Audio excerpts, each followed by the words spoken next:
3 times to Parliament, the women and what have you. So, yet the nomination was supposed to provide a platform for somebody to be exposed within that constituency so that they can be able to go out and maybe look for votes and stuff.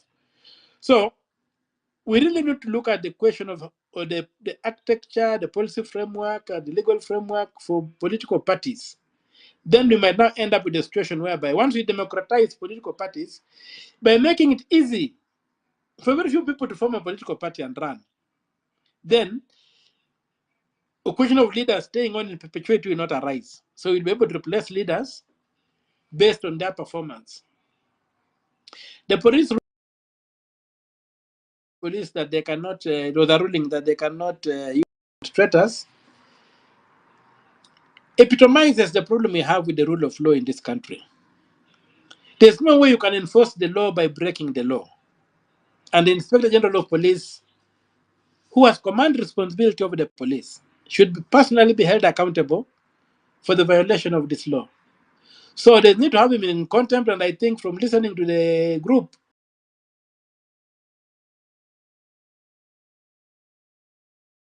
on the state of the nation, after that I'll be constrained to move a motion to have the Inspector of the Police cited and declared incompetent to hold office for both for that violation of the law and also for the command responsibility for the killings and the violence we saw on the streets. The people cannot just go scot-free. We also need to have a judicial a commission of inquiry into those killings, into that violence that was visited on kids who are virtually walking. I hope you don't mind me calling you kids because you're the age of my kids, who are virtually walking on the streets with smartphones and making legitimate demands. They were in no way subverting the nation. Even the president who called them prisoners, he had no reason. And if you look at the fires, I was in Parliament. I saw what happened. I saw the people coming. They were peaceful. And even the rushing of the parliamentary structures was the reaction to the snipers who are shooting. That's when I saw people surge forward. And why don't we have any pictures of anybody touching anything? Why didn't the demonstrators burn Parliament, which was easier to burn than setting fire on the officers of the police? Who started the fires? Why don't we have pictures of people breaking the furniture in Parliament? Why is furniture broken even in the upper floors of Parliament? That's the areas that are damaged. Which demonstrator got there to damage those parts? Who damaged Parliament? It was not the demonstrators. Who banned these things? It was not demonstrators. Nobody had any. I didn't see anybody with a bottle of cocktail. Neither has anybody pointed a cocktail, a bottle of cocktail. So we must get down and hold the police and the commanders up to the president who gave orders to shoot and kill, accountable for what happened. And these are crimes against humanity. Article 143 of the Constitution does not protect the president from prosecution for crimes against humanity, and I hope the Law Society will take it up and prosecute the president of Kenya for crimes against humanity. You don't cut down peaceful protesters with bullets. So people with command responsibility are known. The individual executors on the ground may not be known, but people with command responsibility are known. And by holding them accountable and by squeezing them, we can wring out the perpetrators who pulled the triggers. The kind of tear gas we are using now is not the tear gas we saw. I was personally arrested 28 times in demos and prosecuted, or I was acquitted in all. 28 times. There's no police station in Nairobi that I've never slept on the floor. And I've always slept on the floor and cleaned the toilets. And when I leave, the toilets are cleaner than when I went there. But never did I see tear gas that explodes. I've never seen that. What kind of weapons are these? Where did they come from? Do we have legislation approving or setting out the kind of weapons that can be used on the public. We have no registration on that water cannon, so that water is colored. What chemicals are there? Are they carcinogenic? And given the pressure with which they hit somebody, do they poison that person? So there's a lot of to be done in legislation, and what has happened really opens our eyes. And me, when I get back to the Senate, I want to do quite a bit of legislation to achieve that. And because I'm talking legislation, allow me to answer the question on obstetric violence and what have you. It is true that our maternity wards are in a mess. Pregnancy in Kenya has become a disease. It's not a natural phenomenon anymore. Women are dying from deliveries. And there's this obsession with cesarean sections because the doctors make a bit of more money than that. Women are being chopped up like some pieces of mutton or whatever. I don't know, like sliced up like bread. So there's a lot that needs to be done in the area of maternal healthcare, maternal and childhood healthcare. And I'm happy that there's a bill in Senate by Senator Ogola, nominated senator from Beatrice Ogola from Homa Bay. She has brought a very, very good bill which has gone through the second reading. And now it is waiting for the third reading where you can make some amendments and stuff. And I would request that that petition be brought to the Senate, can even be brought to me, and maybe the fellows behind this petition come up and look at this bill and introduce whatever amendments they would like to see in that bill so that they cater for the issues we are discussing. This bill is even addressing the questions of infertility and all those kind of things. So it's a very good bill, but can be improved on, and the stage for improving on is now. I would like to tell people a bit something I've discovered when I go to the legislature. Article 109 of the Constitution, Clause 1, states very clearly that Parliament, I'm paraphrasing it, that Parliament exercises its legislative authority through bills introduced in Parliament, approved by Parliament, and assented to by the President. Nothing else. Parliament doesn't have any other tool. So when you bring a petition, when you bring a statement, when you bring a motion and all these things, there are no mechanisms of enforcing the resolutions of Parliament. At the very best, maybe there are just opportunities for parliamentarians to earn some sitting allowances because we earn allowances when we sit on these things. But I don't see where they go, even where Parliament comes up with a very good resolution in a motion, where it comes out with a very good resolution in a petition, where it comes up with a very good resolution in a statement. They end up there. They go nowhere. There are no mechanisms for enforcing these resolutions. So I only see that the only thing that eventually that has teeth in Parliament is legislation. And even the Constitution states that legislative authority is exercised through bills approved by Parliament and assented to by the President. So bring that petition and let us subsume it into the bill that's on the floor of the Senate. There's room to amend it after what is going on. That then the issues you come can be carried forward and be made law. And once they are made law, then you can go to court and enforce them. You cannot go to court to enforce a resolution, a statement, a motion from Parliament. So let us know these things for what they are. At the very best, they help give parliamentarians information on what is happening. Like we had a petition on Drumville from Mukambani, Drumville Sacco, which was brought by Senator Kavindu. And that one has informed us to amend the Cooperative Societies Act because we realized that there was thuggery in the cooperative movement whereby they just had the ministry mandarins taking over these societies, dissolving them, stealing their properties and whatever. So we are now working out on something to put this thing in a proper perspective. So let us focus on legislation. Let us focus on the bills that come into Parliament, the way you focus on the finance bill. That is the only way Parliament acts and has force of law.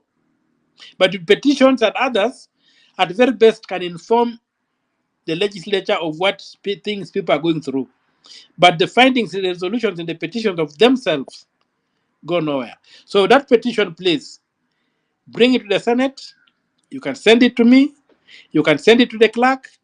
In fact, the petition moves faster when the petitioner directly moves it to the clerk than when the petitioner moves it through a member. So go and file your petition with the clerk of the Senate, and also come. Let us sit down with the Senator Gola and others in the health committee and get your ideas, and let the data you have, let it inform that process of the maternal health and early childhood budget bill that's on the floor of Parliament. Then we get a law that gives you and answers the issues you are raising in your petition. So Uh, that, Senator, nataka Through the kukuuliza host, kitu. Can you hear me? Metro, one pardon? second. yeah, through the host, Senator, can you hear me? through the Yes. host. Just 1 second. Through the host. This is the This is Kenyan lady. Can I please piggyback on that question on maternal child health? Bwana Omtata, are you able to explain to the listeners why we do not have life-saving vaccines right now? I would like to just piggyback on the discussion on maternal child health. Thank you. Yeah, Okay, the thank matter you has very come on much. the floor of the Senate, and I've Kenya claimed that lady, can you go on the mute, question of please? resource limitation, that they don't have the vaccines. That's what we were told when we called the various government officials. And they came out with throw up things like procurement, things like allocation of resources, and stuff like that. But then it's just a question of having our priorities wrong.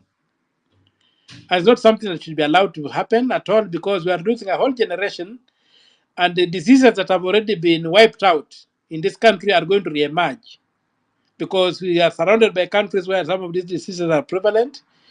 And when a child is not vaccinated within a certain period of time, then the opportunity is lost. So the resolution of Parliament was that the ministry moves with speed and acquires these products. Now, the problem we have with this country is one. Those who are old enough, like me, and maybe slightly younger, would remember that we lived at a time when government stores were branded. If it's Panadol from the government, it had the initials GK. If it is syrup, the bottle would be clearly marked Government of Kenya, not for sale. If it was gloves, the packets would be that, and the individual gloves would be marked with the initials GK, GK, GK. Why did the government stop branding it is supplies? It is stores. And you'll find that these things are supplied. And if you go to county governments, you go where you'll find that there is a data showing that these materials have been procured, they have been supplied from KEMSA, have done what, but they are not in hospitals. Where are they? They are in private pharmacies. So even these vaccines, I've no doubt that they could have come in and then have gone into the private hands, and so the government's mechanisms are not there. I'm sure if you want to vaccinate your child, you go to a private hospital, you'll get the vaccines there, but they are not in government Absolutely. hospitals. Yes, Why Senate, are that government is the stores no problem. longer branded? The Senator, vials, why are unanisikia? they not branded?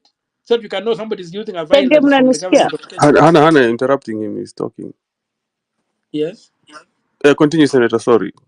The speaker was Yeah. So speaking. we need to agitate that government stores must be branded. The school equipment scheme, you remember it? Why did it collapse? Why? What happened to it? Some of us never had to buy a book for the entire time we went to school, up to and including secondary school. To A level, we never bought a book. You could only buy a book if you wanted extra reading, like we some of us used to do. But the books were always there. So this thing of saying that the market forces should take over this country is again a problem we have. We must restore the primacy of political action in the Kenyan space. The Kenyan state must not just be a tax collector, it must be an effective service provider. It must provide health. It must provide education. It must provide transport. And it must provide those essentials. So when the government just becomes tax collector, and where it wants to provide a service, it creates a mechanism for its owners and the leeches to then steal from the public, like the subsidized fertilizer. Look at subsidy programs all over the world in serious countries. Go to India, where there are heavy subsidies. India, the subsidies work because they give out vouchers. You don't have to begin importing fertilizer as the government of Kenya and storing it. You simply intervene on the market by having a database of farmers, knowing the needs of each farmer, and giving the farmer vouchers equivalent to their needs. Then the farmer goes to the ordinary store.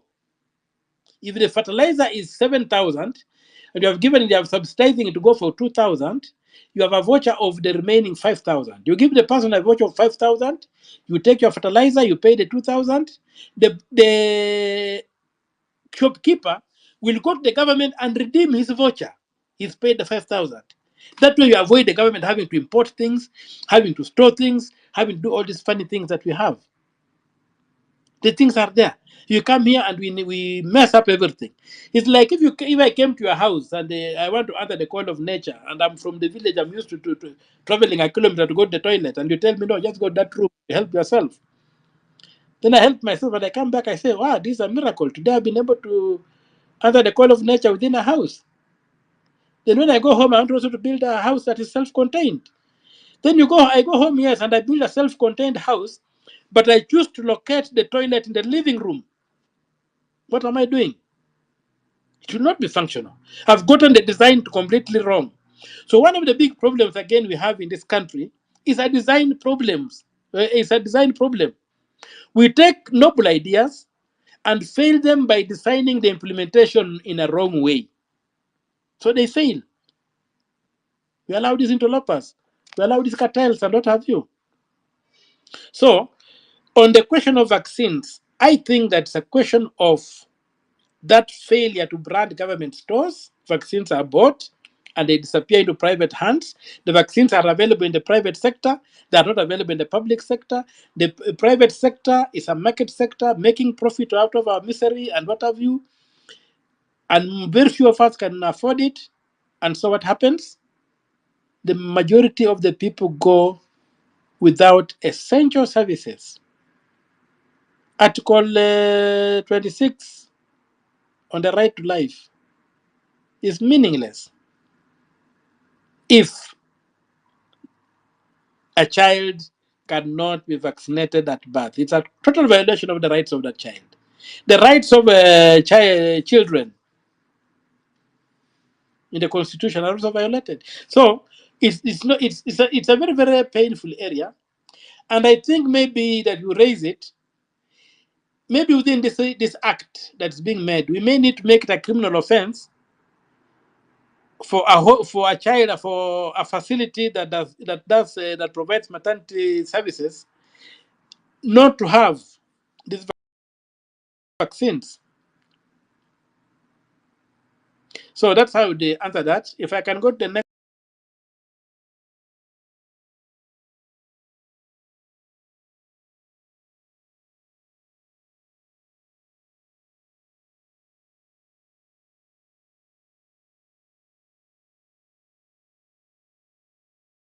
And doing a bad job of it because they look at the law through the keyhole and not through, they don't go to the balcony and look at the law as a whole.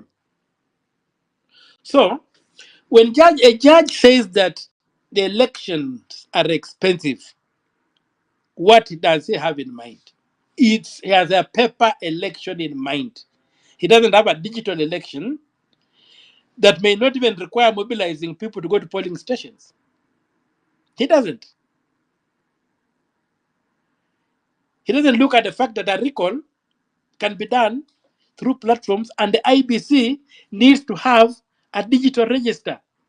The biometrics they get should be biometrics that can be utilized effectively, not using the KIMS kit like a mouse to activate an idle computer for you to now begin doing what you want to do.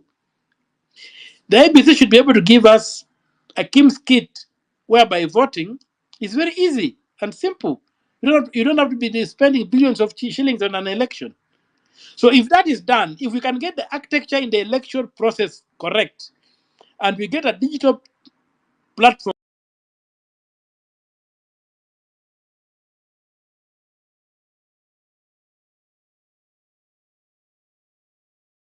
prove election that's accurate, simple, verifiable, and whatever. If our elections are simple, why should they be expensive? So when the judge writes that the elections are expensive, has he taken time or she taken time to look at the whole constitution and see that what is the architecture of what kind of electoral system that the constitution requires? So our judges go far and try to make pronouncements, try to be managers, and they do that in extreme ignorance of the law. And they end up coming up with decisions that are just laughable. Like I've mentioned that in the first Raila petition, technology fails. Technology fails.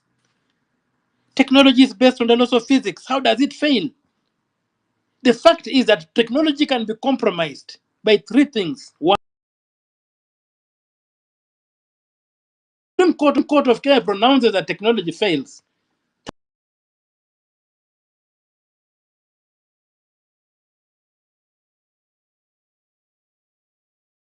That's arrant nonsense.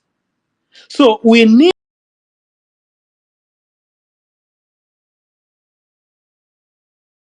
to get back to the situation whereby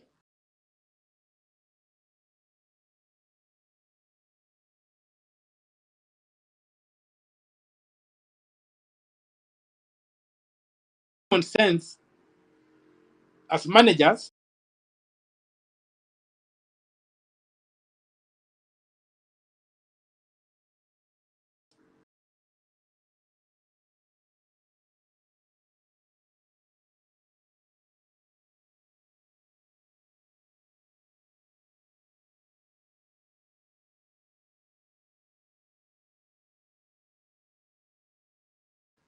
Article 27, Clause 8, Article 8,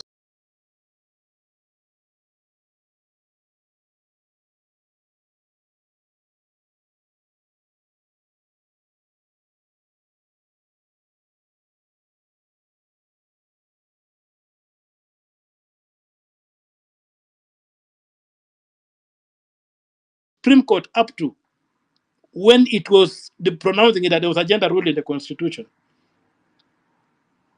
You go to the question of balloting,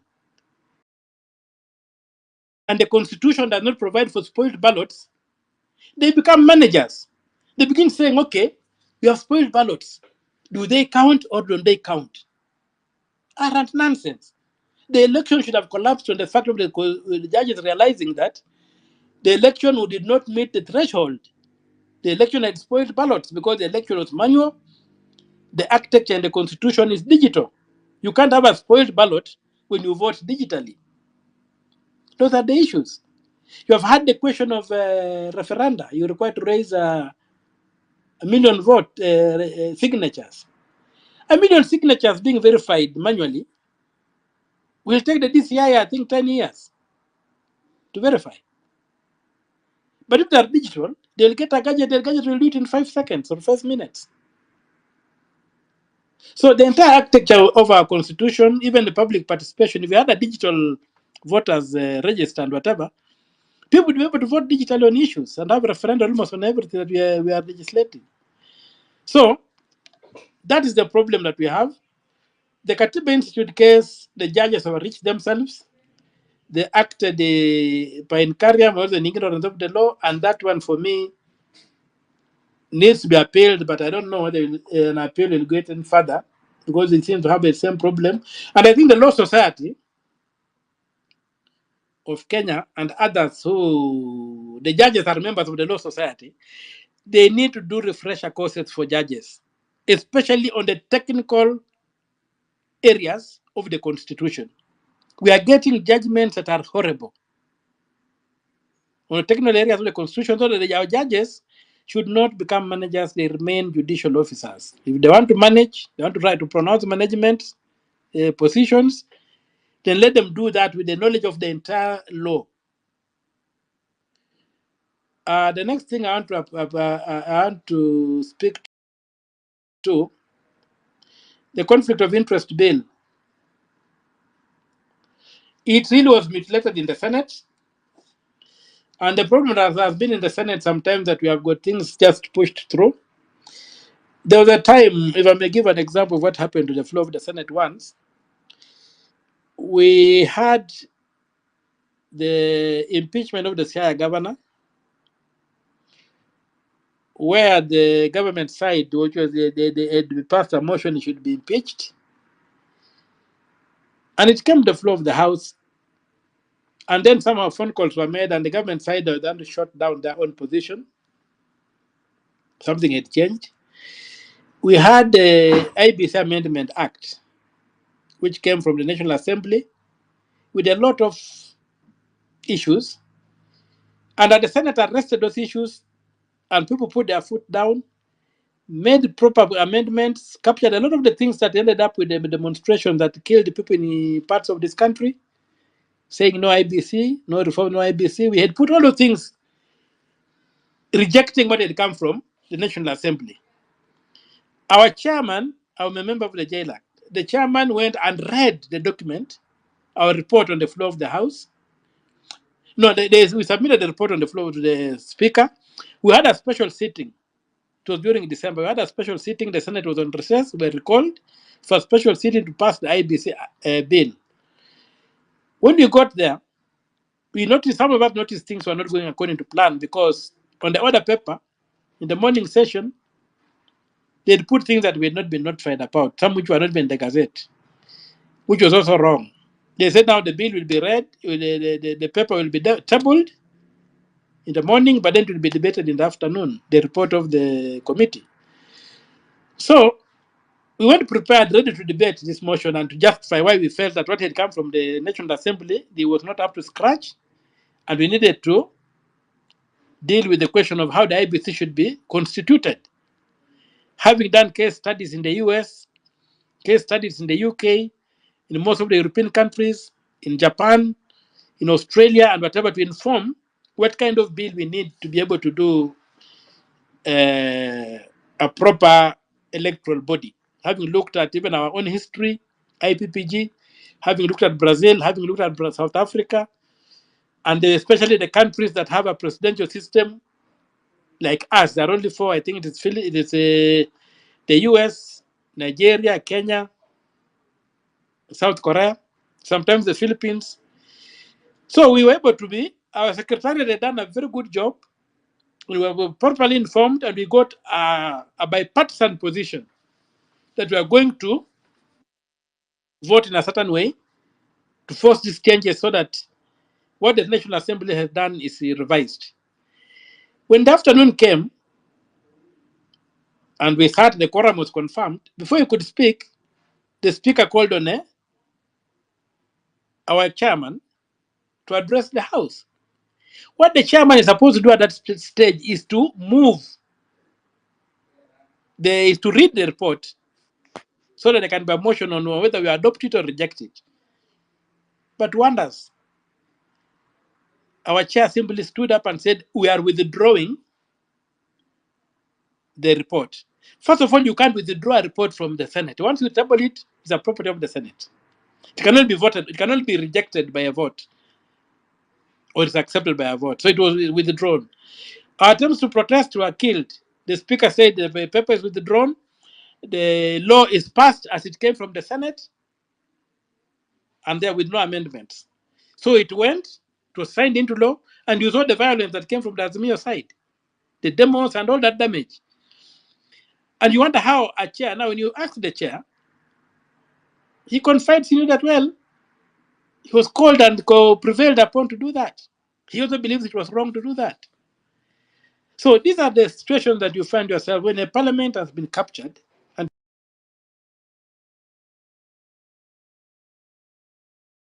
suffered a similar fate. But after what you guys did, when parliament was independent, people have sobered up. If you have been listening to the debate in the Senate, the leader of majority apologized for having done some of these machinations. So we want to do, going forward, we want to know which bills suffered this fate and how they can be recalled to the Senate. Or if they have become law, how they can be amended. So thank you for that. You liberated the Senate in that sense. Now, if you look at the debate in the Senate today, it's different from the debate in the Senate before July, before 25th June. And that's what happened. So the conflict of interest bill has got issues, I agree, but there's a general agreement that the bill has to be recalled and to be fixed. It was manipulated in the Senate. So the other thing, we have the question of the internet in Busia. Yes, somehow the Ugandan systems seem to be stronger than the Kenyan systems in whatever. And so, and that I used to have it. I used to have it in my. I used to have it in my village also. So one time, my village is fairly remote from anywhere else. Called Kwangamoro village. It's totally remote from civilization. So we used to have a lot of interference and overlapping from the Ugandan networks. So one time I ran into Bob Colimo, and after when the TV station had been banned and what have you, I ran into Bob Colimo. He was quite a gentleman, so we chatted. So when he asked me for my number, I gave him my Airtel number. And he said, for heaven's sake, how can you give me the CEO of Safaricom? How do you give me an Airtel number? You don't have a Safaricom number. I told him, yes, I have a Safaricom number, but I can't use it when I'm at home because it's overridden by the Ugandan systems, hardly audible.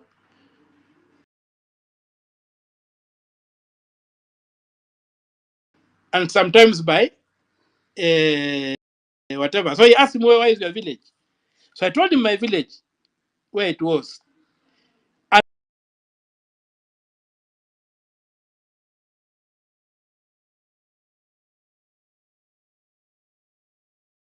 And that was not enough. When Celtel saw that, they also came in my village and they erected another mast of Airtel. So my village has got two powerful masts.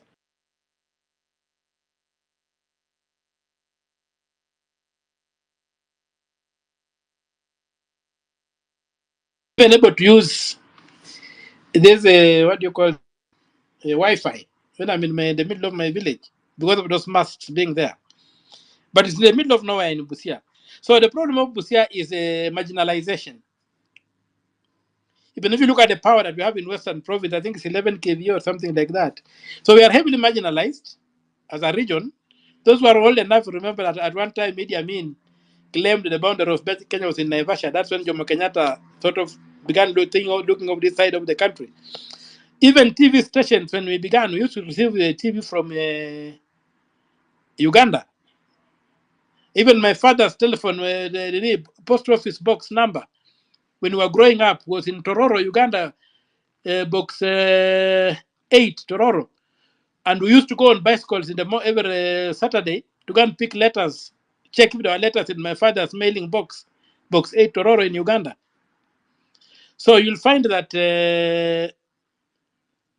there's marginalization, and the Kenyan state in Busia is very, very thin.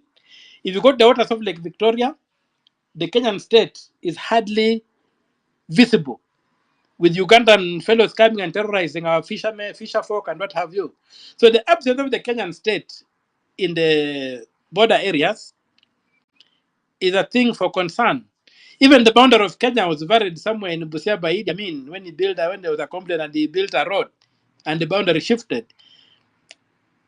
by about 20 meters or something into Kenya. It is now there. It's become a de facto boundary. So these things are there. The Kenyan state is largely absent. But the irony of it is that I think Busia, Nairobi, and Mombasa are the only counties that have the entire establishment of the Kenyan government. All ministries are there. If you go to Minyeri, you might not get some ministries. But come to Busia, all the ministries in Nairobi are in Busia, all the ministries that are. So you wonder why Busia, strategic as it is, important as it is so marginalized, but has a lot of money. Go to any bank in the morning in Busia and see the bundles of money being banked. You don't know where this money comes from. But when you look at the economy of the area, it's totally deprived, totally desolate. So there are issues that need to be done, some at the national level, some at the county level. But at the county level, we are beginning to deal with these issues. And we hope that along the line, the governor will stop fighting me and we cooperate and see how we can help each other to achieve this. We have got Samia and Bunyala. These are hardship areas. I had never gone there, but when I go to a place, those who know, the place like Namuduru in Samia, when I got there the first time when I was campaigning for the first time, I was shocked by the kind of water the people were drinking on the shores of Lake Victoria. They were drinking surface runoff. The kind of waters my cows in the other part of Busia cannot drink. But these are people drinking it. So I have also had to pursue that thing. And right now, if you check the map of arid and semi-arid areas, you will find counties in Busia, sub-counties in Busia, that's Funyula and Bunyala, are now clearly marked as arid and semi-arid. I'm now pushing for the same benefits that go to Northeastern for semi-arid and arid areas to come to these areas of Busia. Take the question of flooding in Bunyala. It has become a shop for some people. Yet the permanent solutions can be found. The lake is overflowing. There's a lot of backflow right now. We know that the Ugandans constructed the Bujagali a power station on Bujagali Falls. We need to know whether this is the same thing that happened in the early 60s, after the Owen Falls were set up. The lake suffered a similar backflow until diversions were created to allow water to flow into Egypt. I don't know whether the Bujagali Falls is responsible for what is happening today. A lot of people have been displaced by the lake. And many people don't know that Busia has got a big chunk of Lake Victoria. So Lake Victoria is overflowing and it's flowing backwards into the homes of people. So that could be an international problem that needs the intervention of the national government, with the Ugandan government, to find out with scientific study, why is the lake flowing back? Why is the lake not flowing into Egypt? Is the Bujagali Falls the reason, just like the Owen Falls were some time back? So the issues of Busia should be understood in that case. And I think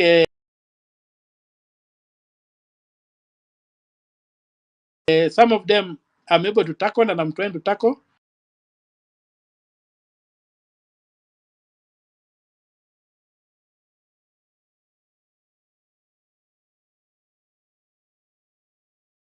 Wrong. Him. Those of you who watched the video when I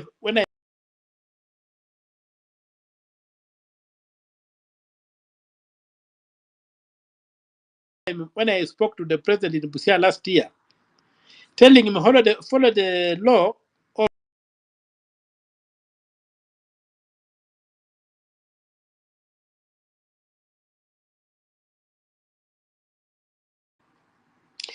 There was another question on corruption in Busia. Yes, I agree. There's been a heavy corruption in Busia, and it just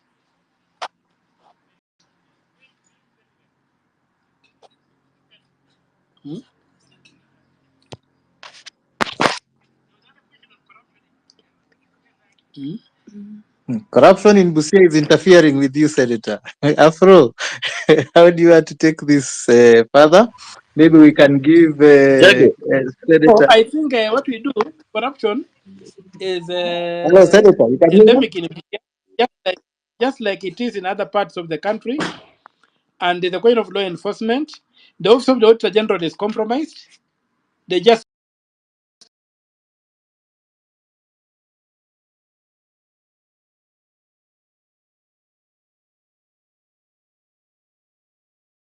they take no action. I've sent them intelligence on theft.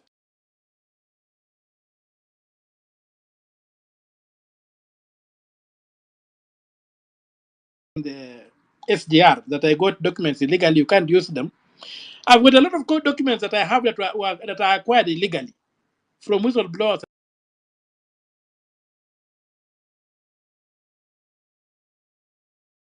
that the governor hands over the official version, officially hands over these documents to me. But as we speak right now, the forensic audit I've done on Busia, we cannot account for 2.3 billion shillings in a budget year. The budget of Busia is only about 8 billion shillings. When you take away the salaries and whatever recurrent expenditure, then 2.8 from development cannot be accounted for. What are you dealing with? 2.3 cannot be accounted for. What are you dealing with?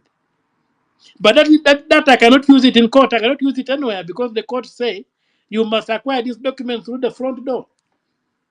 That a whistleblower cannot whistleblow to a citizen. A whistleblower cannot whistleblow to the same authorities that are doing the mistakes. Those are the courts.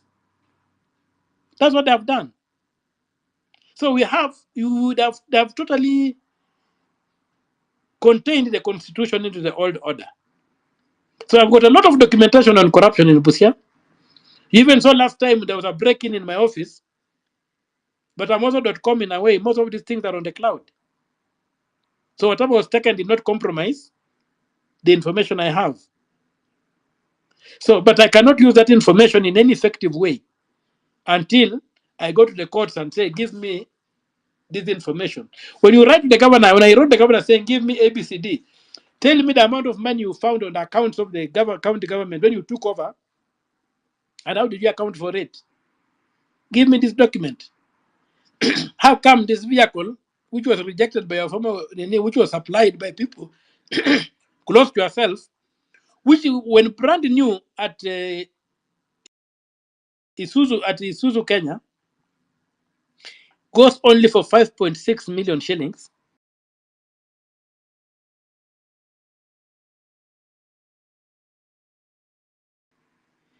and you have paid 13 million in court. You're going to hire to hammer me. Going to send to try and eliminate me in my home. Fortunately, I had left. So when you end up in a very toxic environment like that, then you begin to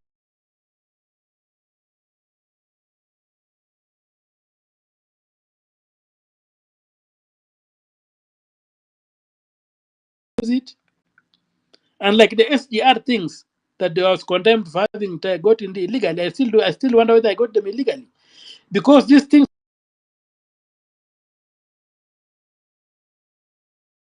were brought to Parliament. There was a time when there was a heavy debate in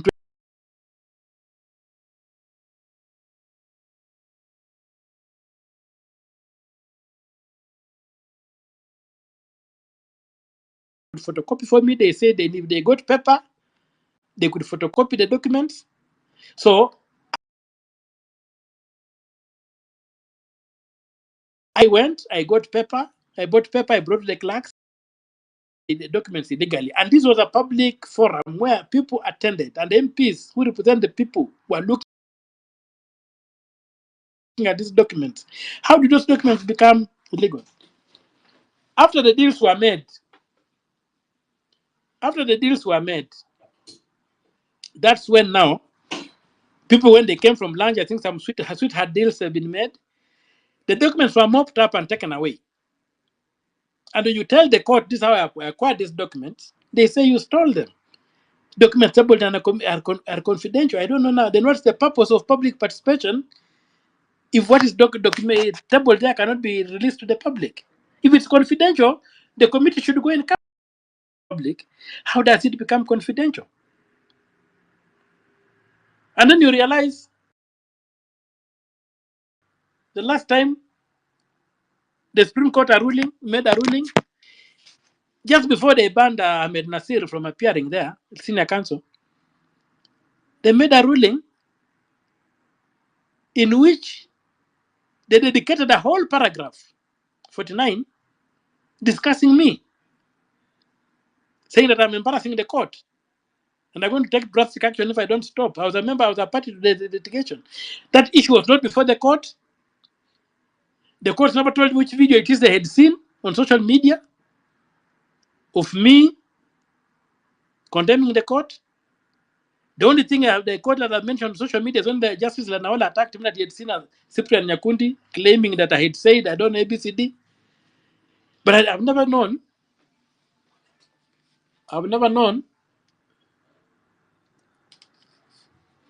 what to say. So for me, these things that we have, what is happening in this country, the corruption in Busia is endemic, it's systemic, but it's also reflective of the corruption we have across the country, including dishonesty in the judiciary.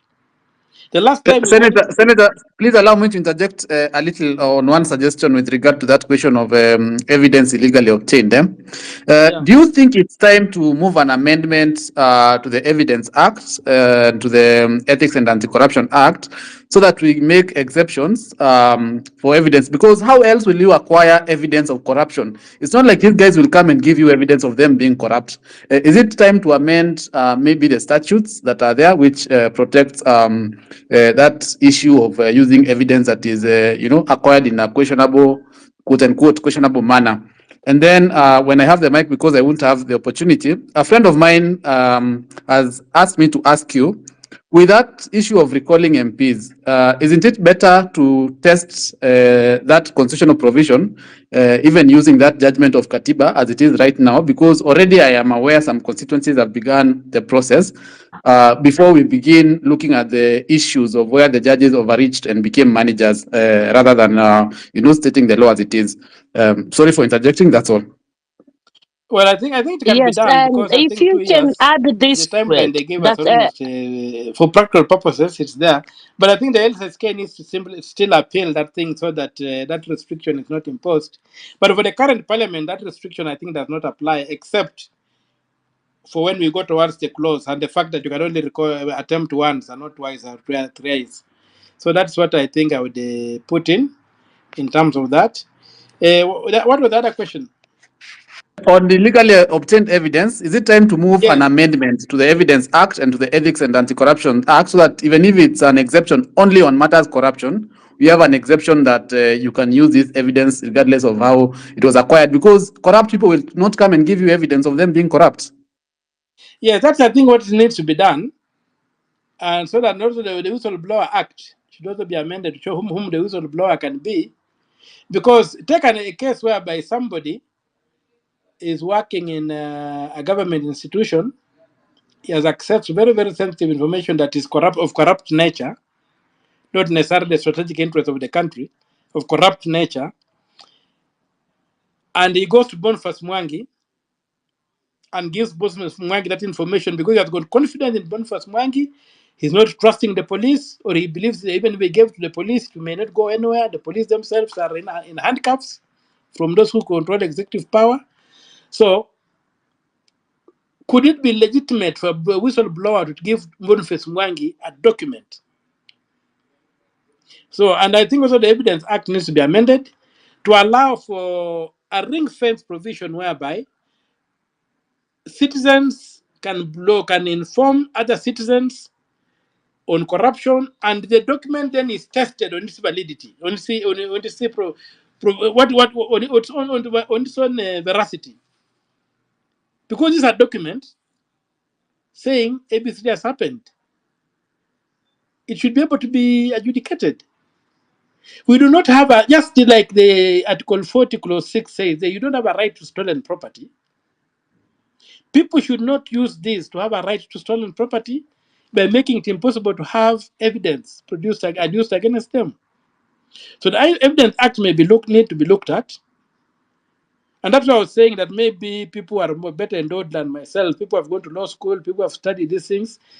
need to look at the laws of Kenya and align them to the Constitution of Kenya. And also, we need also to demarcate constitutional proceedings away from the ordinary civil proceedings and criminal proceedings.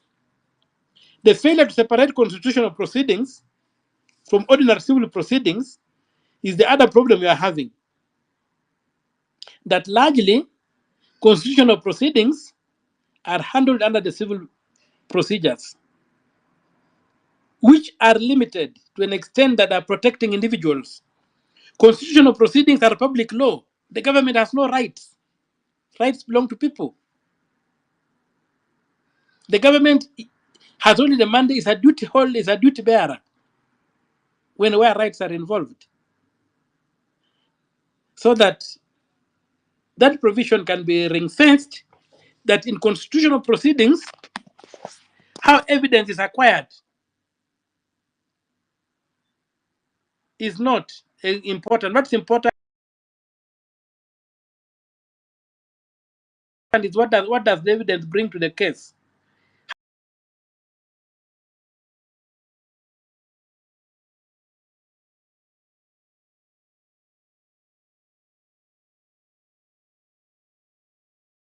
Two,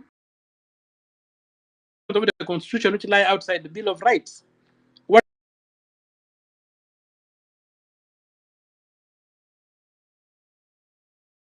governs them when proceeding?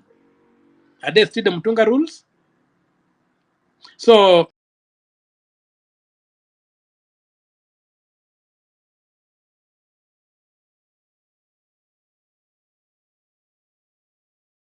civic matters and procedures in constitutional disputes.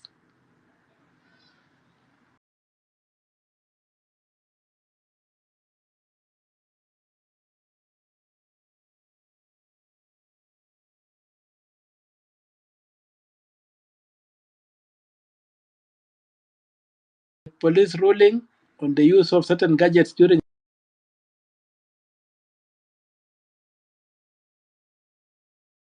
riots and the disobedience of those orders, and how the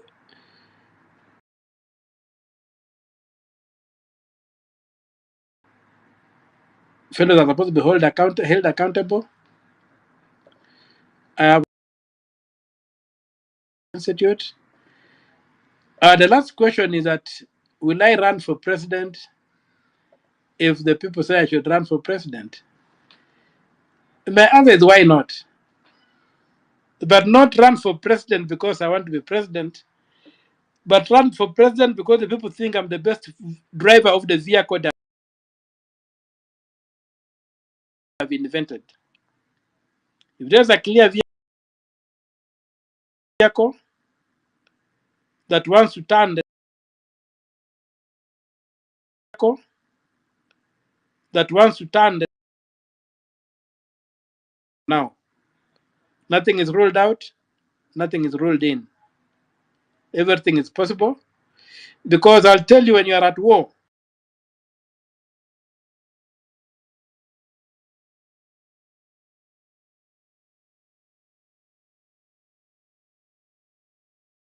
behind the soldiers. So if there's a groundswell that we need to go in that direction, then the rules of engagement must be very clear, but it must be me leading a team where I'm not indispensable, not a personality cult. Otherwise, I'll be set up for failure. There must be clear in structures within which I'll operate, within which my influence will be limited, within which I can say no to the temptations of power. I'm not superhuman. So there must be those clear terms of engagement, but most important, as part of a team, not as an individual, collecting all manner of characters to propel him over the pass line. So the issue is open. But first of all, there has to be evidence that the agency have registered as voters, and that one is a minimum, an irreducible minimum.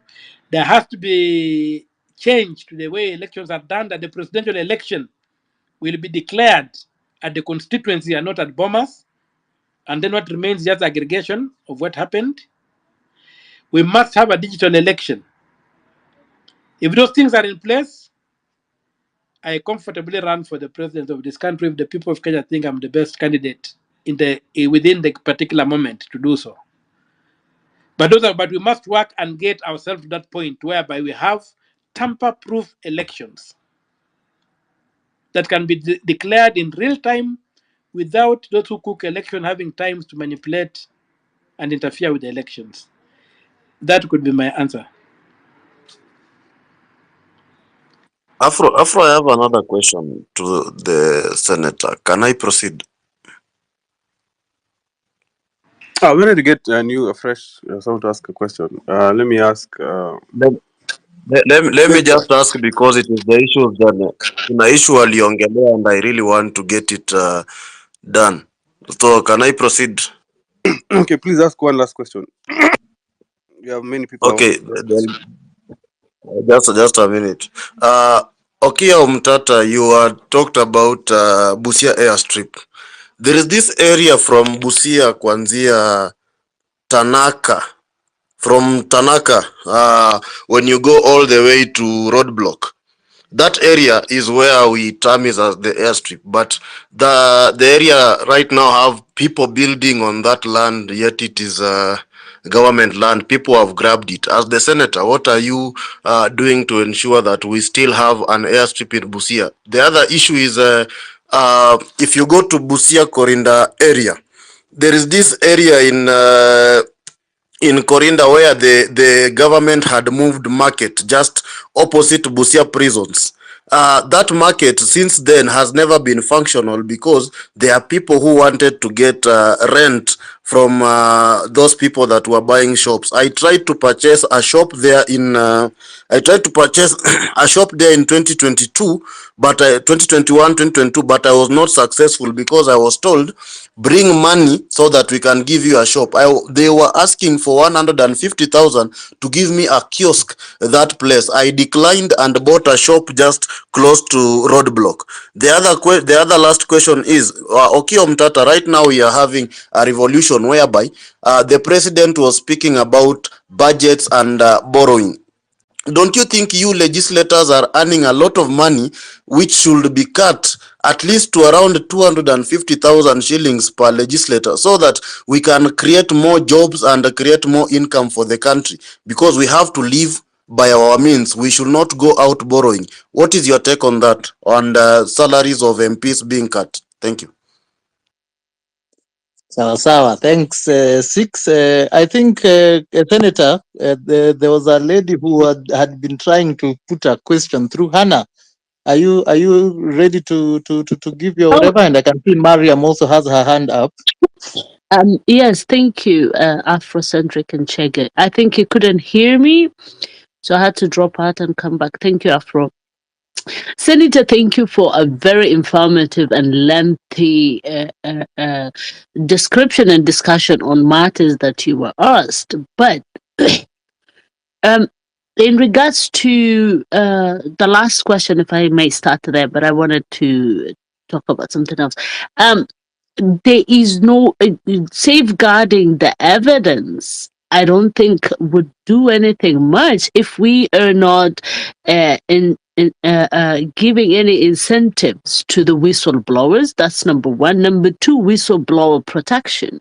If the whistleblowers are not protected, then you would not have many people who have any reason to come forward with this. So I don't know why that up to now there is actually in the law. There is no provisions for the whistleblower. There is no protection for those whistleblowers. Because if there was, believe you me, we would have more whistleblowers, and maybe things would not get as ugly as they have. Now, that said and done, there was the petition that you said send it to you or bring it to you. That petition has already been brought to the House. And I'm sorry, Kenyans, but I don't know, why do we have proportion representation if those women rep are not actually working on matters to do with women, matters that affect women?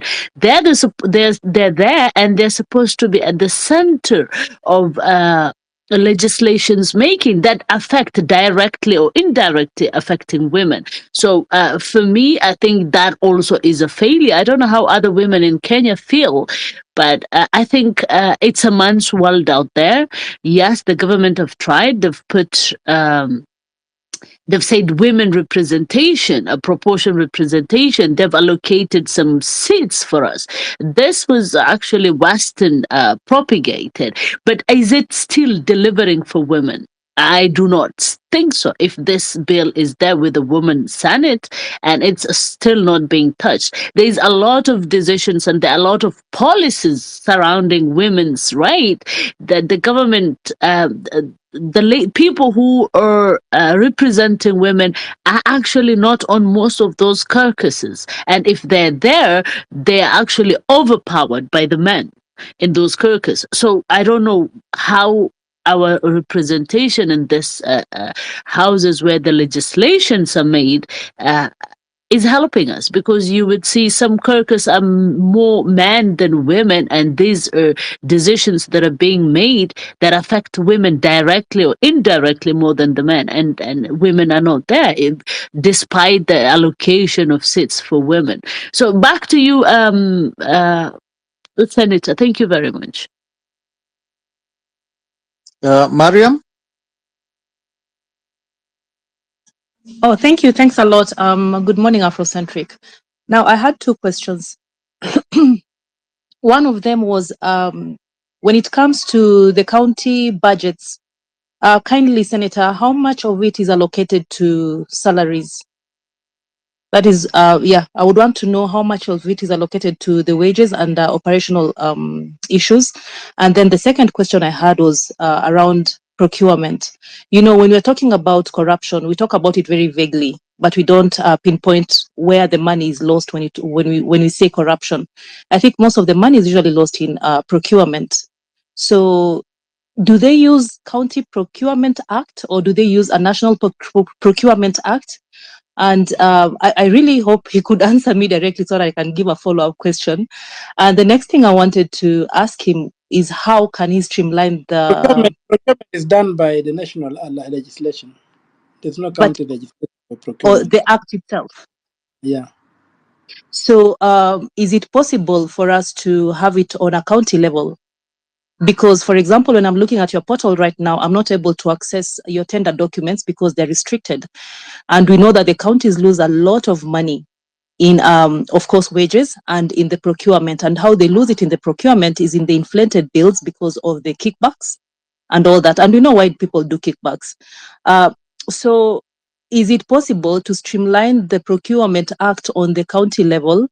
And number two, is it possible to have your budget uploaded on a portal that is open to everyone, and then all the tenders that are won to be put on the portal, actually the three top tenders, so that they can be open to public scrutiny, so that if there's anything that has been inflated, people can actually challenge it and they can be withdrawn from that tender process. Is it possible to do that? I think that's really one way of streamlining the corruption issue on a county level. So my first question to you was, what percentage of your budget goes to the wage? Can you answer me now, please, so that I can ask a follow-up question? And the wage bill should not be more than 35% of the entire budget. And development expenditure. I'm sorry. No, I've asked you a very specific question because I know that only 11 counties are able to adhere to the 35%. threshold that has been recommended, and your Yes. county is not among them. So what my- Sasa percentage Mariam, of your siungojea, Mhm. just wait for him to finish. No, he already said it was supposed to be, Chege. He said it was supposed to be, but I've asked him how much is Yeah, it. He just said it's let him supposed to be finish. Allow him to 35%. finish.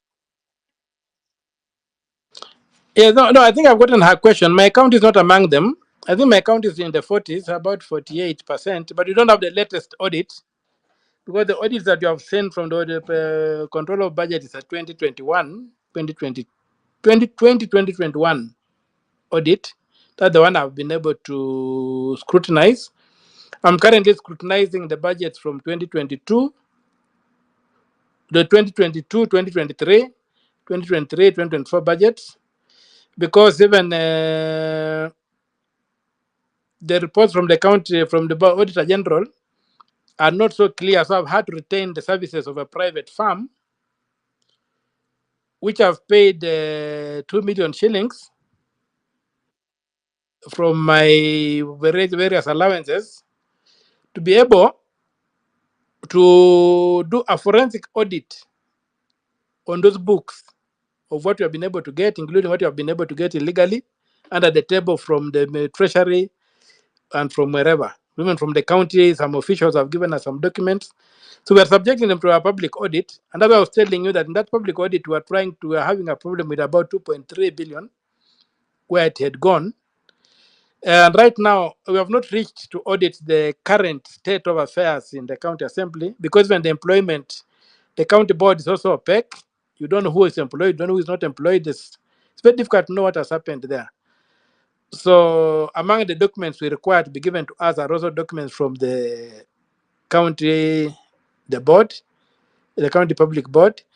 And so I think it's a question I might not be able to pinpoint, but the fact is that the Busia County is over-established.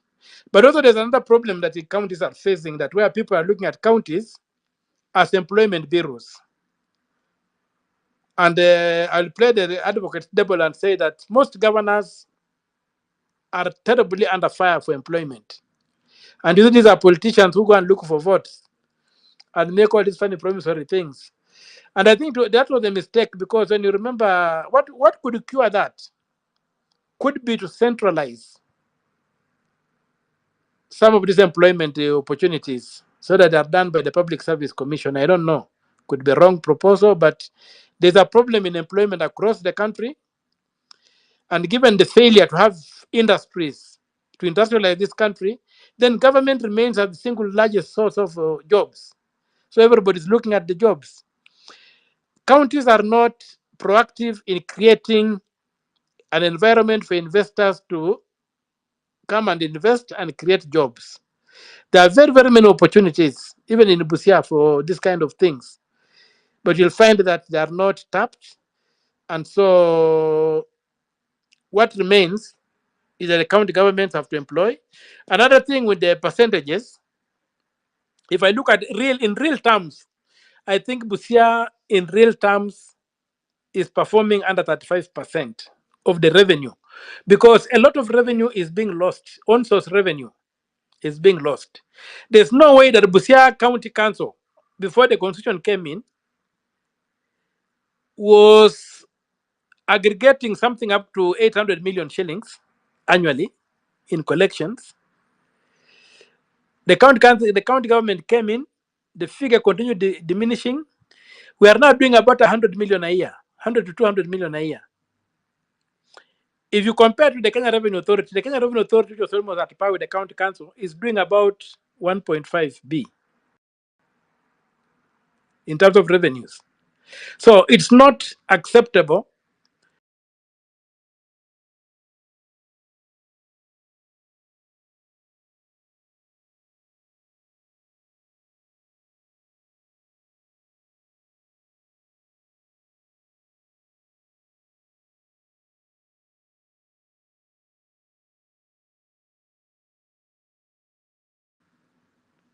Money is collected, it never gets to the county coffers. There's a very clear law that the county government should not have accounts in commercial banks. I think Busia has got more than 20 accounts in commercial banks and things like those. So, and these are the accounts that are used to launder money. So to me, I think that in real terms of revenue, the revenue of Busia County, we are performing at around 20% in terms of employment.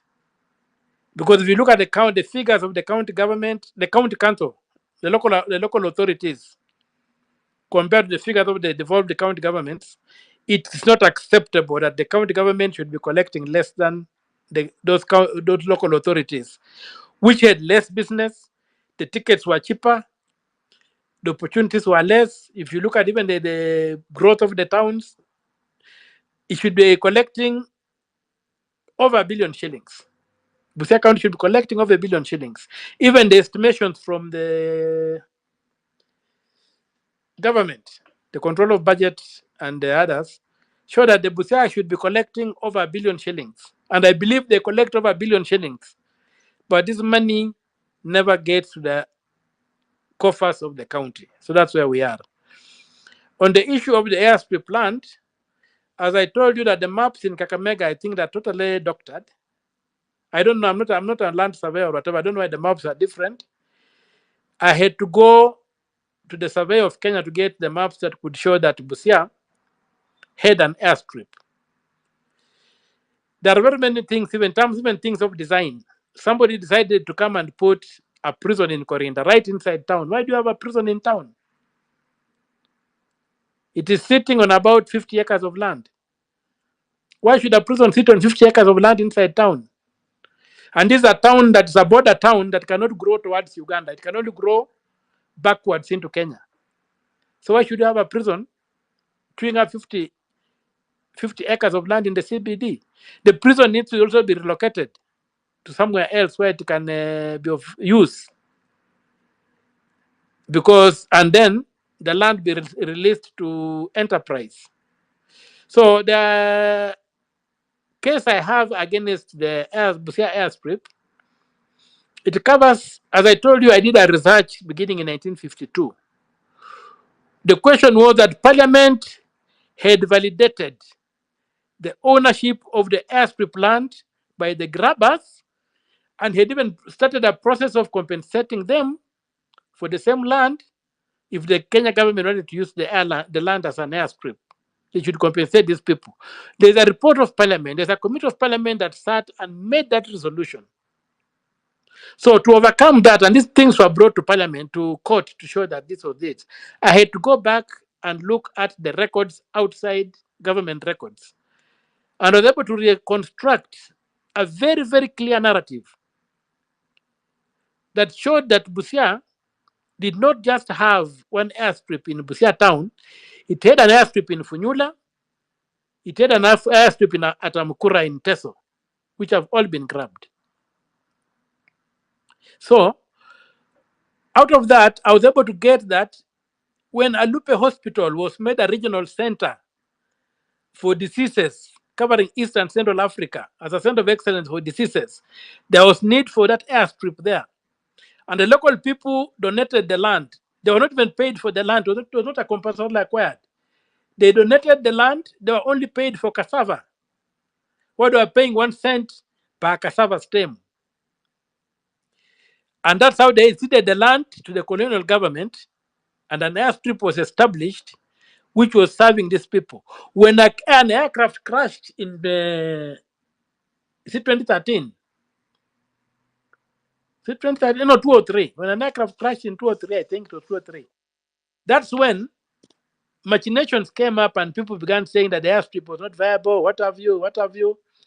And people grabbed that land and they were in the, then they condemned the land, facilitated the grabbers to take over, and then they moved on land which was available, which had been set aside for Busia Sugar Factory.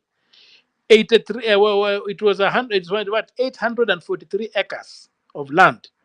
They looked at that land, they went and grabbed that land, then they condemned the airstrip, and they went to Kenya Airports Authority, no, to the Kenya Airports Authority, and struck a deal to have the land, the airport authority, buy the Nasewa land, the Busia Sugar Factory land, the 843 acres of land from them, so that they could relocate the airstrip from the Busia town to the new land they grabbed, and they are going to get 1.2 billion shillings in that transaction. So when I intervened and blocked that transaction, and I was able to recover the 843 acres of land and restored it, I even won the court case in the High Court, in the Court of Appeal. I went and processed the title deed, and I called the county commission and handed over the title deed for that land in the name of the PS Finance. I did not do it in the name of Busia County government because I knew the county government would still mess up with that land. They had no capacity to invest in 843 acres. So I registered in the name of the national government. I gave the title deed back to the national government. Then I went back and I began fighting to recover the airstrip land. And that's where the war is right now. And I've been able to establish the acreage of the airstrip from the maps I got from the survey of Kenya. And now all those title deeds are lined up for being quashed. Initially, the Attorney General did not support the case, but now the Attorney General has filed a case, has filed an affidavit in that case that is even beyond what I had filed, showing how that land is public land. With the treaties between the Kenya government, between the colonial government and the local chiefs and what have you around there. I didn't have those documentation. Because the documentation I had was from the ordinary narrative. So the AG has done an excellent job. I don't know if it's the changes in the office of the OG, I don't know.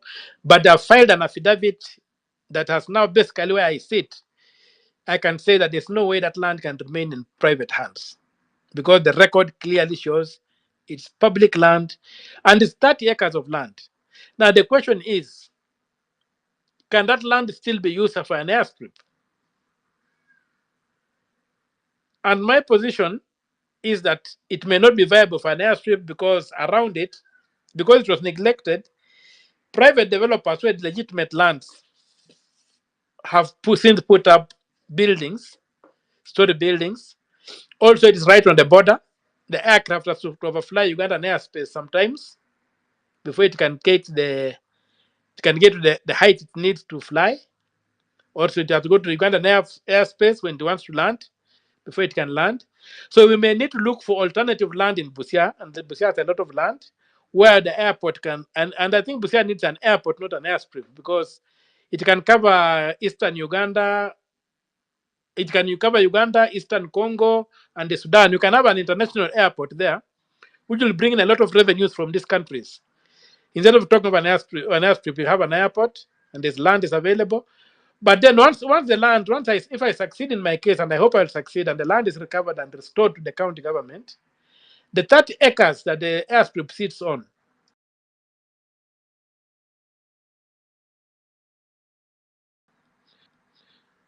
should be converted to a modern, should be used to replan Busia town.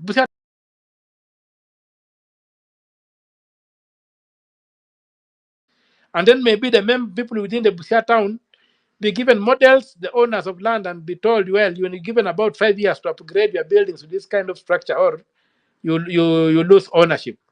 So all those things need to be done. It's not a walk in the park, but it's not impossible. It may just take a bit longer. Me, I don't believe that anything that's against the law can be impossible to do. It may just take a bit longer. As long as the law allows it, nothing is impossible. But it may not be a walk in the park. So that's where we are. And I think the other thing is salaries of MPs. Salaries of MPs is something I've engaged with for quite some time. In 2008, the MPs the first thing the MPs, around that time, the MPs just hiked their salaries. And I went and looked at the constitution. I think it was section 41 of the old constitution. And when I read it, I did not find that it really allowed people to pay themselves. Then I went and looked at the act. There was an act called the National Assembly Remuneration Act of 1978, which was moved by the late President Mwai Kibaki when he was a minister. He then moved the motion, and that's the law that allowed MPs from 1978 to begin paying themselves or setting their salaries and packs. So, Nation, I wrote an article in the Nation And then Nation TV. No, it was a Nation. Yeah, it was Nation TV. Yeah, NTV hosted me with the then MP Mudama on the issue. And as I was discussing, I said that I had come, I looked at the law and I had seen this, and I'm preparing a petition to Parliament to repeal the National Assembly Remuneration Act of 1978, so that the MPs can, like everybody else, be paid by an independent body. Now, after the interview, I traveled to Busia by overnight bus. In the morning, I got a call from a number I did not know. The person introduced himself as Kibe Mungai, advocate. Kibe Mungai told me, I have watched you on TV and you have checked the laws you are referring to, and I'm surprised that this thing is there. Nobody has seen it. What I want to do is and then you have said you want to go to Parliament. He said, if you go to Parliament, you'll achieve nothing, because that's where the problem is. I want us to go to court and file a case to have that law declared unconstitutional. So that was my first encounter with litigation. So I gave my name. Kibe Mugai drew the pleadings. We went to court. It did not move very fast. It was all this and that and the other. Eventually, we succeeded. That time the constitution had come in place and stuff. We succeeded, and the court declared the National Assembly Remuneration Act of 1978 unconstitutional, null and void, and deleted it from the laws of Kenya. That's how the mandate to pay MPs went back to the Salaries and Remuneration Commission, now that the constitution had been there. But then there's been another problem that they have been claiming that the Parliamentary Service Commission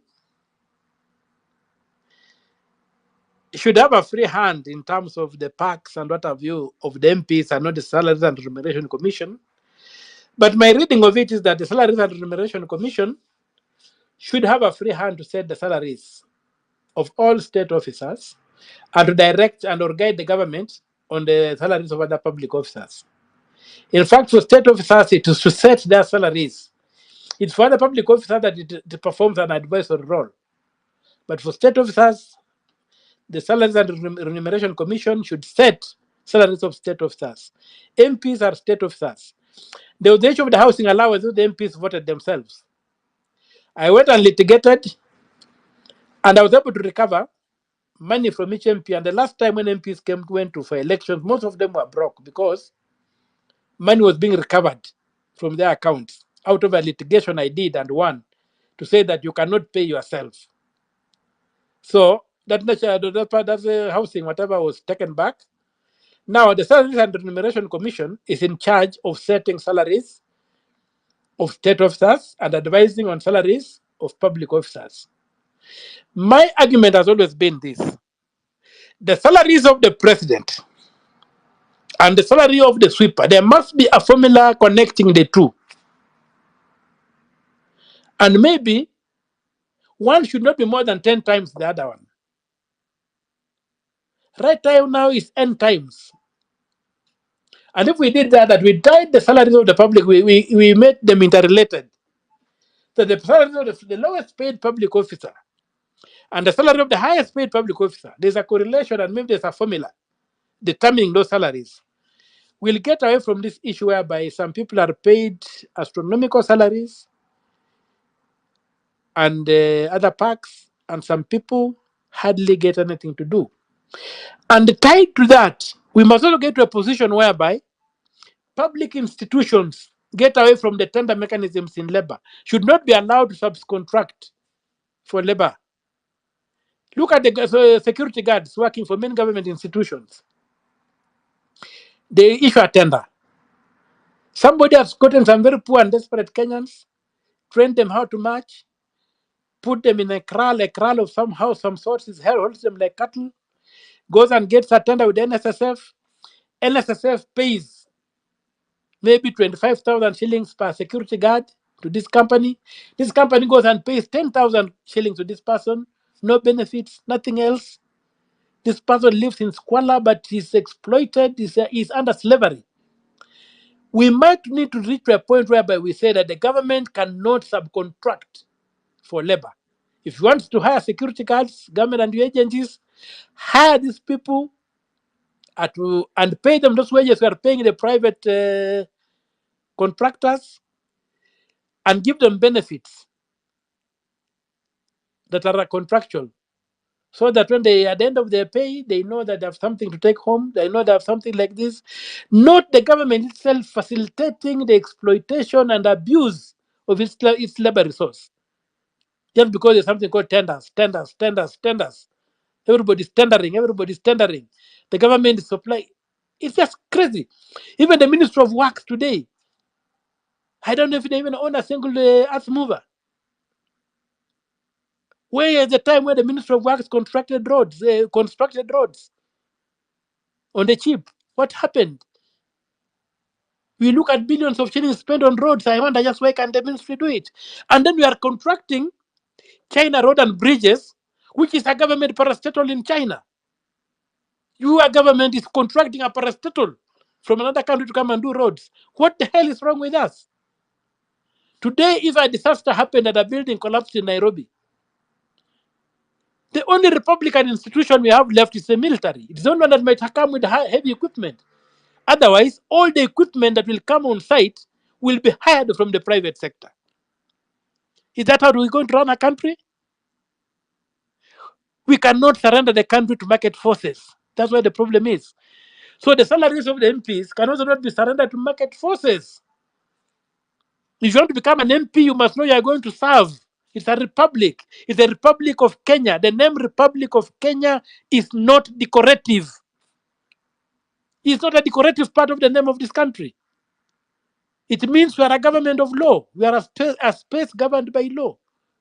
And people have rights under the law. So if you are going to be public officials, the Salaries and Remuneration Commission should do the honorable thing of showing us the correlation between salaries of people. Right now, you look at the salary of the president and the salary of a clerk and the PACs. There's no correlation. Absolutely none. So those are the kind of things we need to look at.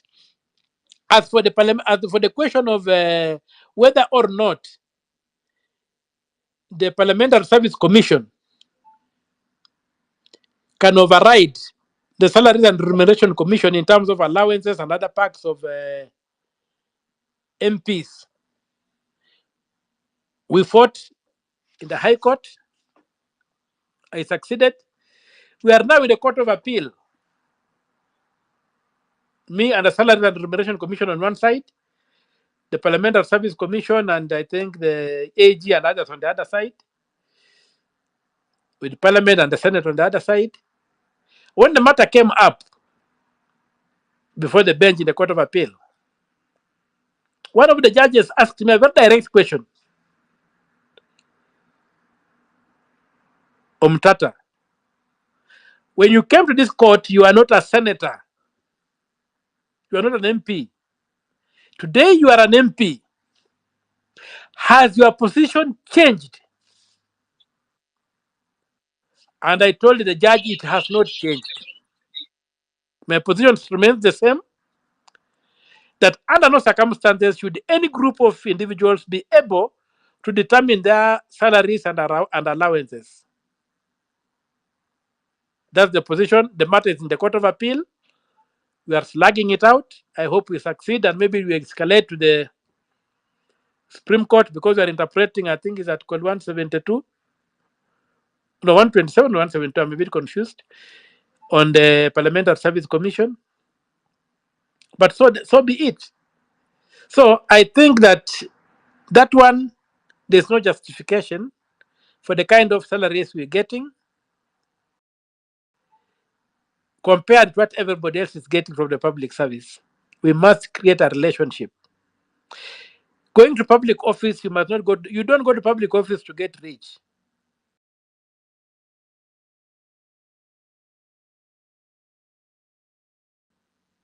you should go to public office to serve. And maybe if we do that, JM Karaoke, Seronei, and many others, Chalagat, and many, many others were elected to represent people. And they were not Weshimiwas, but they were Wajumbe. They used to be called Wajumbe. I don't know where the word Weshimiwa came from. When I was growing up, MPs were called Wajumbe. Mujumbe wa Busia, North. Mine was called Mujumbe wa Amagoro constituency. Initially it was Busia North, then became Amagoro. So that's the kind of things we have. Mujumbe wa Bunyala, Mujumbe wa Samia, Mujumbe wa wherever. Wembaka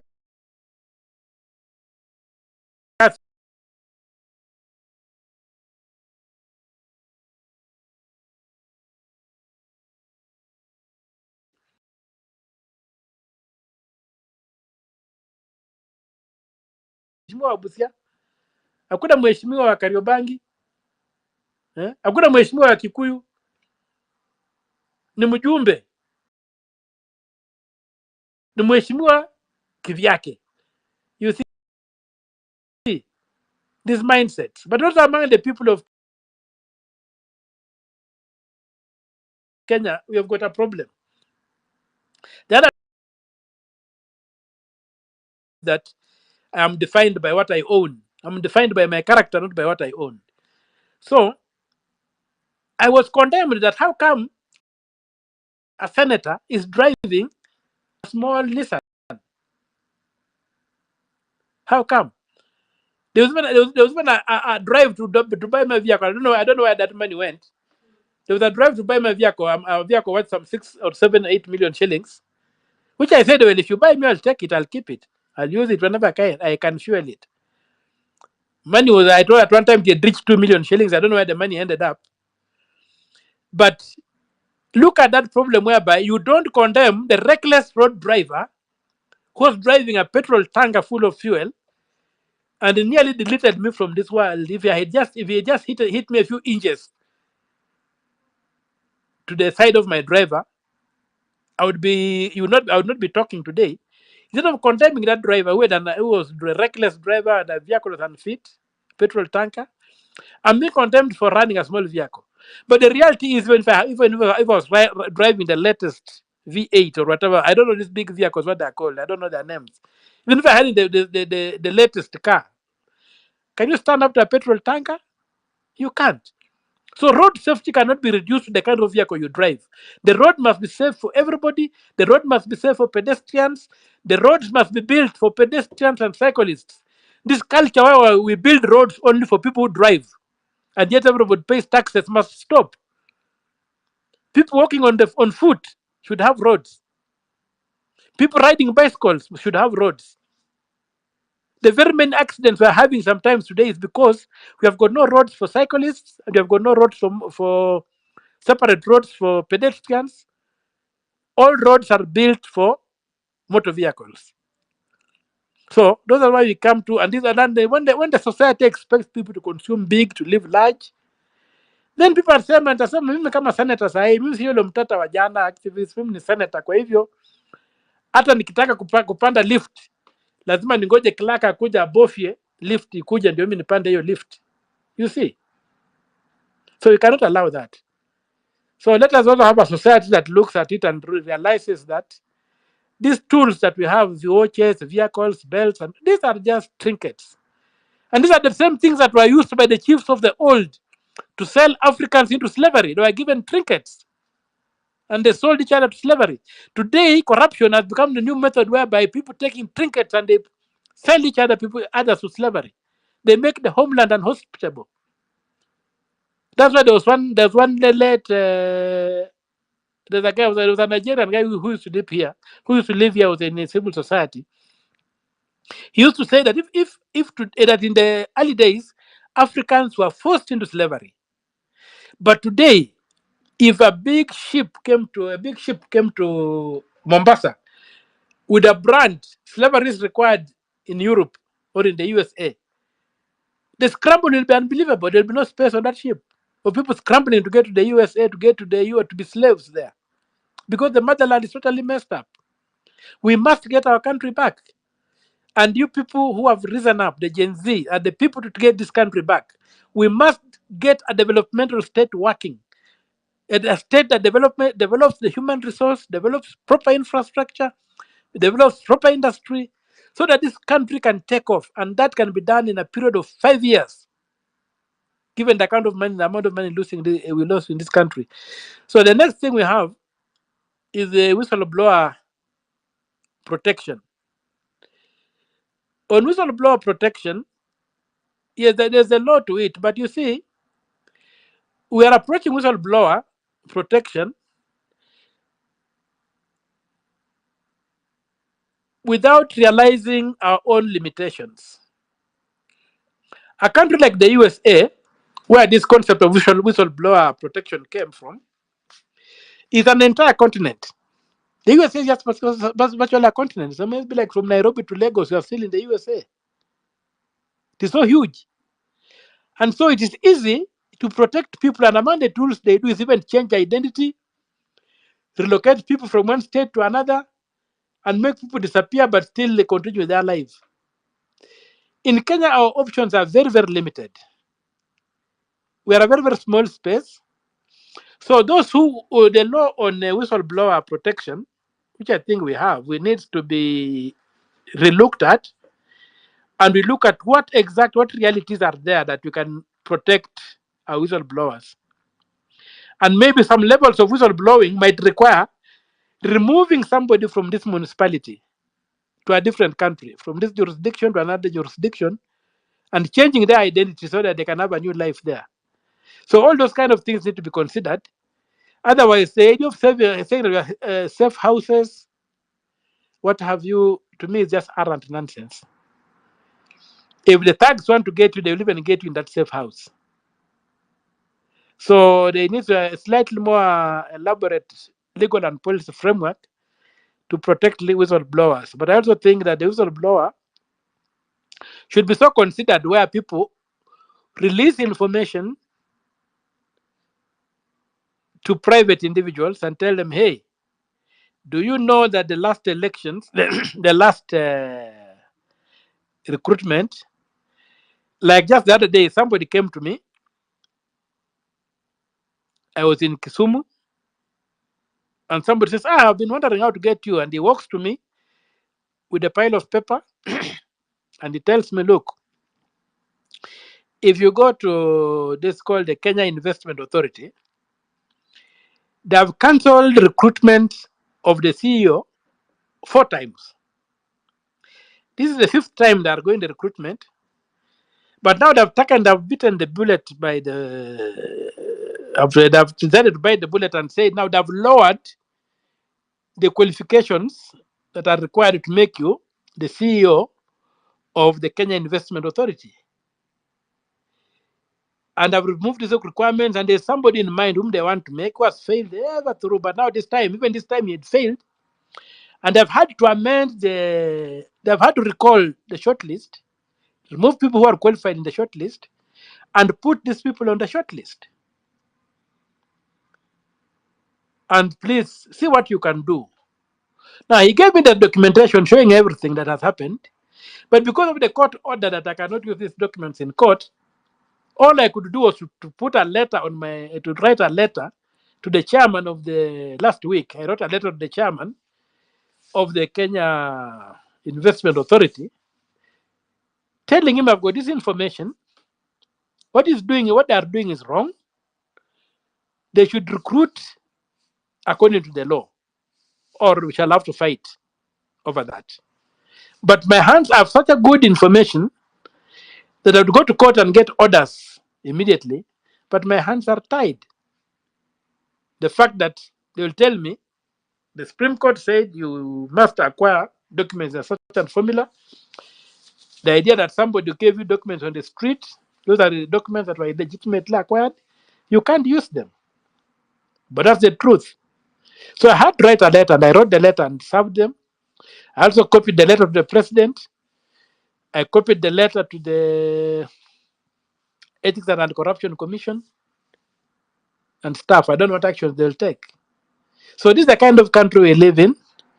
And so the whistleblower is operating in a very, very toxic environment and sometimes a fruitless environment. And you've got whistleblowers who have died. The guy who blew the whistle on the golden bag was killed. So we really need to know how to deal with this issue.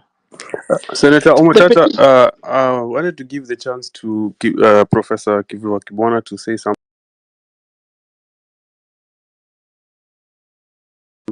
He's about to leave. We have more questions for you. So I just wanted to chime in at this moment.